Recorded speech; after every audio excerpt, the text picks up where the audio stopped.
মরি গেছি, সরকারে তো আর কইতো না বলে মরি গেছে কাফনের টাকা দেও না করুন না মানি না হনকে।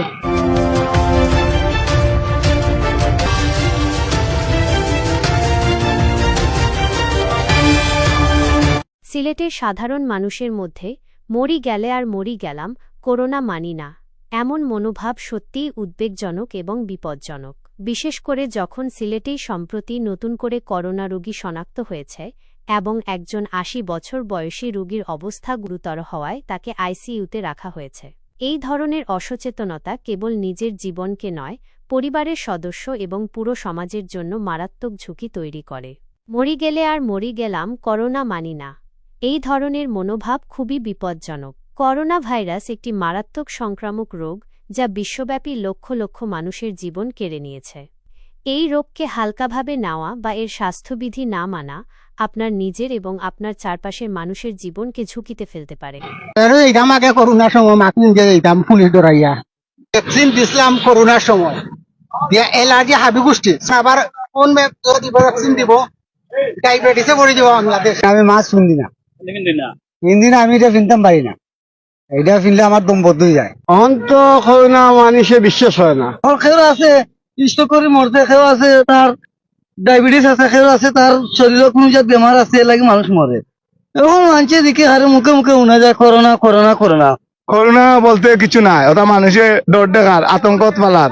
হিন্দি না, হিন্দি না, আমি এটা ফিনতাম পারি না, এটা ফিনলে আমার দম বদ্ধ হয়ে যায়। করোনা আছে এটা আমি বুঝি না, করোনা বুঝি না, এটা বিশ্বাস করি না। মরণ হইলে আল্লাহ তো এমনি মরণ দিলাম। মাছ কিনতাম, মাছ কিনতে আমরা কিতা করতাম, মাছ কিনতে কিতা সরকারে আমরা কিতা বাদ দিলাই বনি কতটা, সরকারে তো বাদ দিত না, আমরা তো পেট বাঁচাইতে হইব, বাচ্চা খাইতে বাঁচাইতে হইব। মরি গেলে আর মরি গেছি, সরকারে তো আর কইতো না বলে মরি গেছে কাফনের টাকা দেও করিয়া। ভ্যাকসিন মারছি, ভ্যাকসিন মারিয়া আর দিও বাড়ি গেল আরো দুনিয়ার এলার্জি এলার্জি বাড়ি গেল। মাছের শুনি না, গরম বাতাস লাগে, ও কারণে মাছ ফিন্দা হয় না। অন্ত করোনা মানুষে বিশ্বাস হয় না, যে করোনা আছে হলে বিশ্বাস হয় না। যে হলে যদি কমি যায় গাড়ি প্যাসেঞ্জার উঠে না, খুবই কষ্টে বিতে করোনার সময়। করোনার ভাই কিতা কিতার লাগে মানুষ করোনা করোনা করোনা, ওই যে মহামারী গেল করোনা মানুষ কালো করলো, কই মানুষ মরছে কিতা করোনা। আর মাস্ক দিতাম, কিতা লাগে মাস্ক দিতাম, বাজারে যেতাম আগে করোনার সময় মাস্ক নিয়ে যেতাম পুলিশ ডরাইয়া।